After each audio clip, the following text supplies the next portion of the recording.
Bonjour à tous, bonjour à la famille, bonjour à mes frères et sœurs. Ici, c'est Matokara. Donc, je vous salue aujourd'hui. J'espère que tout le monde va bien. Dans cette vidéo, je vais vous parler de la solitude. La solitude dans le cheminement spirituel. Donc, quand je parle de la solitude, je m'adresse à deux types de personnes. Je m'adresse premièrement à ceux qui sont nés avec certains dons activés.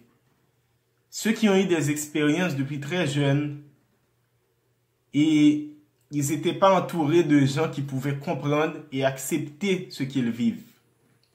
Je m'adresse aussi à ceux qui, à un moment donné dans leur vie, n'avaient pas réellement de dons activés, mais pour une raison ou une autre, ils ont cherché à vouloir se connaître, cherché à vouloir se comprendre, et en cherchant à connaître qui ils sont, ils ont peut-être découvert la méditation, peut-être faire certaines initiations, et ainsi, ils ont activé certains dons.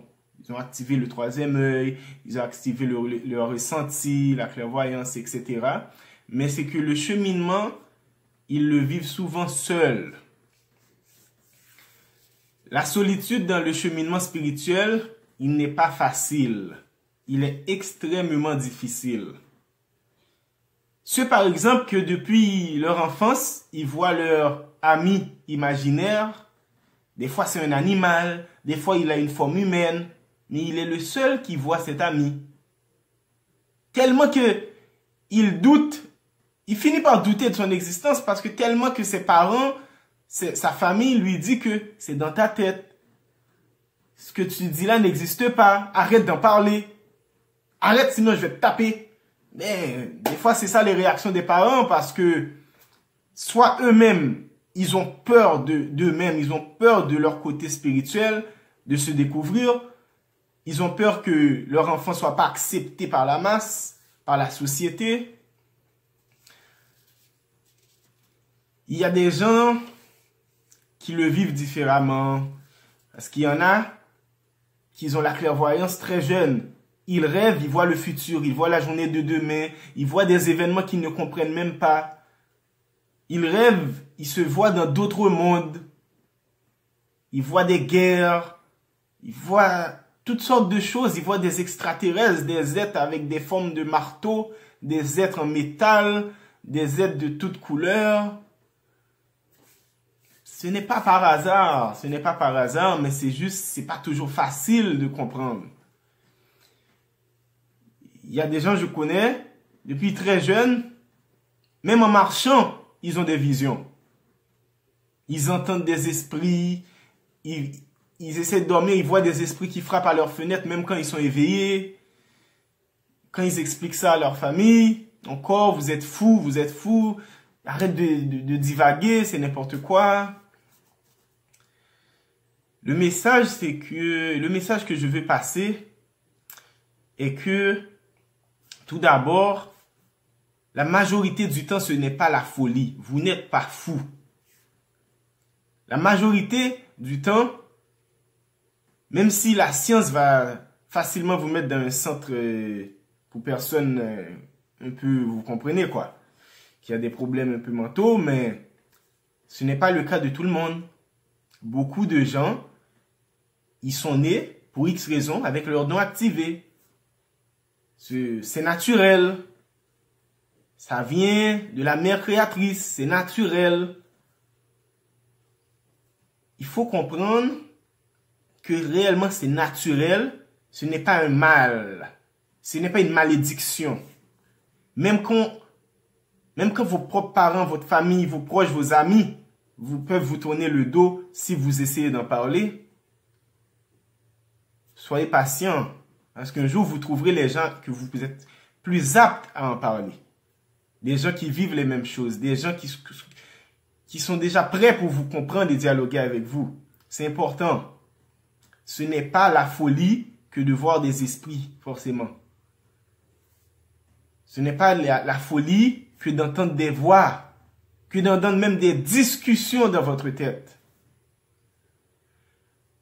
ce n'est pas facile parce que des fois, on a besoin d'être accepté par nos proches.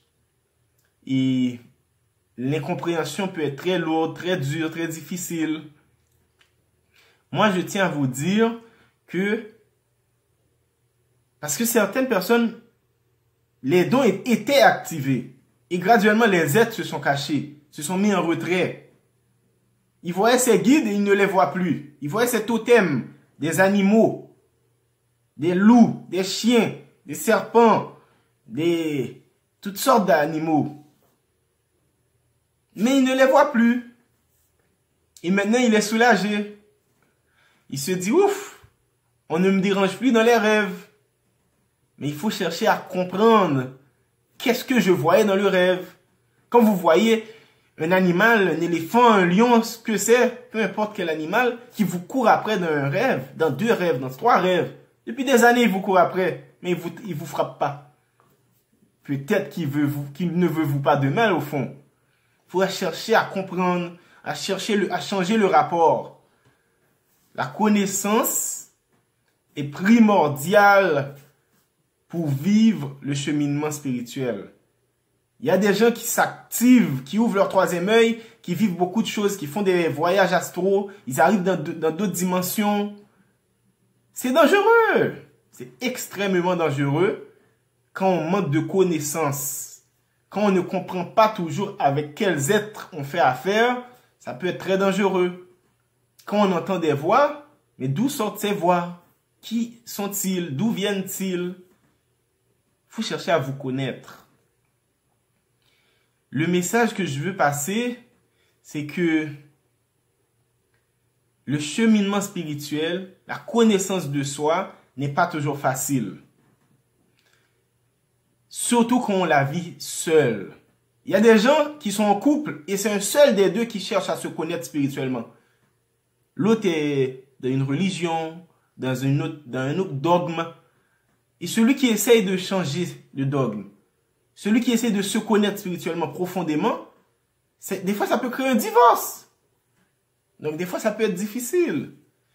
Donc moi je tiens à vous dire vraiment, cherchez à prendre les connaissances et aussi cherchez à vous outiller, à vous entourer de gens qui peuvent vous comprendre.